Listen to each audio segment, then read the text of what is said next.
যাদেরকে খুশি রাখতে গিয়ে সারাটা জীবন ব্যয় করে দিচ্ছি, দিন শেষে দেখা যায় সবাই জিরুর কোটার মধ্যে বসে আছে।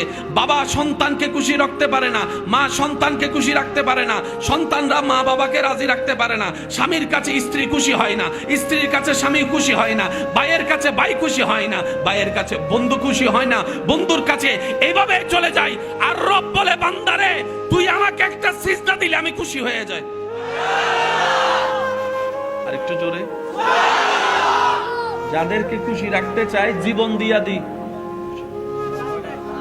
খুশি বলেন না, খুশি হয় না। আর রব বলে যে বান্দা তুই মন থেকে একটা সিজদা দে, কথা সিজদা একটা দিলেই তো হয়। রব বলে যে না, সিজদার শর্ত একটাই, কপাল ঝুঁকবে পরে, নাক ঝুঁকবে পরে, হাত ঝুঁকবে পরে, হাঁটু ঝুঁকবে পরে, মন ঝুঁকাই দেয় আগে, মন জুগাই দেয় আগে,